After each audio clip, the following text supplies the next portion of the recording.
Donc il s'agira plus spécifiquement d'identifier les partenaires de ressources financières et non financières pour financer cette stratégie de 2021-2025. Deuxièmement, motiver un changement de politique programmatique et stratégique pour faire la nutrition une priorité de l'engagement financier de l'État et des partenaires techniques et financiers pour la réduction de la pauvreté, de l'insécurité alimentaire et de l'insécurité nutritionnelle dans un travail décent.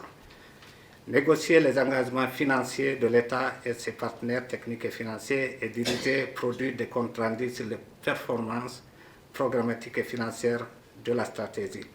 Et finalement, communiquer les résultats pour établir la confiance, visibilité et redevabilité.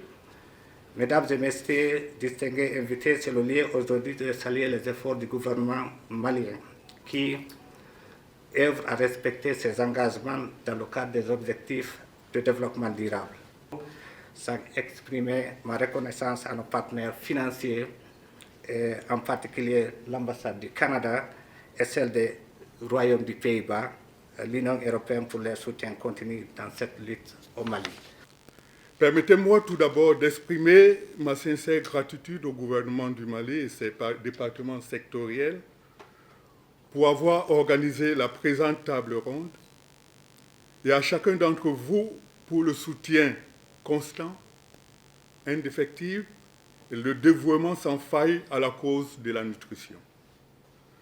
Malgré les nombreux efforts du gouvernement et ses partenaires, la malnutrition est une réalité présente et alarmante qui continue à sévir au sein de nos populations et familles, privant des millions d'enfants de leur droit fondamental à une alimentation adéquate et nutritive au Mali. Des études ont montré que chaque dollar investi dans la lutte contre la malnutrition génère un retour sur investissement substantiel, pouvant aller jusqu'à 16 dollars, en raison des économies réalisées sur les coûts de santé, l'augmentation de la productivité et de la réduction des inégalités sociales. Sans rassurer le gouvernement de l'engagement et de la disponibilité de l'UNICEF, là c'est le représentant lui-même qui parle à travers moi, de l'ensemble des agences du système des Nations Unies, ainsi que de l'ensemble des partenaires techniques et financiers, à continuer à accompagner les actions visant à améliorer l'état nutritionnel des enfants, des adolescents et des femmes au Mali. Le Canada cherche à améliorer, à l'aide d'un important portefeuille de projets, la sécurité alimentaire et nutritionnelle au Mali. Ce faisant, le Canada appuie les efforts du gouvernement du Mali dans la mise en œuvre de sa politique nationale et de son plan d'action multisectoriel en nutrition. Je tiens à attirer votre attention sur 2 projets appuyés par le Canada en matière de sécurité alimentaire et nutritionnelle. Il s'agit en premier lieu du projet NAFAMA, améliorer le statut nutritionnel des femmes, des filles et des enfants de moins de 5 ans en situation de vulnérabilité au Mali, mise en œuvre par l'UNICEF à l'aide d'un budget de 40 millions de dollars. Plusieurs activités de ce projet soutiennent les efforts du gouvernement du Mali, entre autres la formation d'acteurs de plateformes de coordination multisectorielle sur la prise en compte de l'égalité des sexes et de l'autonomisation des femmes dans la nutrition. Quant au deuxième investissement, il s'agit du projet intitulé « Lutte intégrée contre la malnutrition chronique mise en œuvre par Action contre la faim » à l'aide d'un budget de 13,2 millions de dollars. Ce projet est un mi-parcours et a également comme objectif d'améliorer le statut nutritionnel des enfants de moins de 5 ans et des femmes en âge de procréer. Ainsi aussi, c'est grâce à eux que nous sommes ici présents, grâce à leur financement pour cette table ronde. En collaboration avec tous les partenaires techniques et financiers des secteurs de la nutrition, de la sécurité alimentaire et de la protection sociale. Abe Nyogon Bolo, on est ensemble à Nietzsche. Madame le ministre de la Promotion de la Femme, de l'Enfant et de la Famille, merci pour votre accompagnement et merci pour tout ce que vous faites pour les femmes et les filles. Vous avez toujours été présente à côté d'elles, de Kaï à Kidal. Et merci pour la solidarité gouvernementale.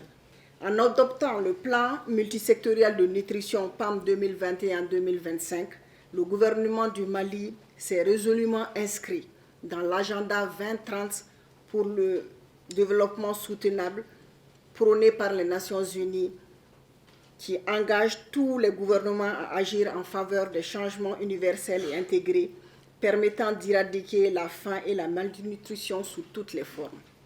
Cette stratégie présente une vision pratique de la façon dont on peut travailler ensemble afin d'éradiquer la malnutrition d'ici 2030. Honorables invités, je voudrais profiter de cette occasion pour remercier l'ensemble des partenaires techniques et financiers intervenant dans l'approche multisectorielle de la nutrition, particulièrement la coopération canadienne, pour avoir accepté d'être le chef de pile des donateurs SUN depuis l'adhésion du Mali en 2011 au mouvement Scaling Up Nutrition ou renforcement de la nutrition en français. Je demeure convaincu que ce mouvement de renforcement de la nutrition a déjà marqué, avec la politique nationale de la nutrition et les 2 éditions du plan d'action multisectoriel de nutrition, et certainement continuera à marquer un déterminant majeur dans la définition de la trajectoire de la lutte contre toutes les formes de malnutrition au Mali. Je ne saurais terminer sans adresser mes sincères remerciements à tous les partenaires techniques et financiers, particulièrement Action contre la faim et ses partenaires dans leur accompagnement dans la mise en œuvre du PAM 2021-2025 à travers le projet de lutte intégré contre la malnutrition chronique au Mali et le projet Right to Grow. C'est sur cet engagement et cette note d'espoir que je déclare ouverte la session de la table ronde du financement PAM 2021-2025.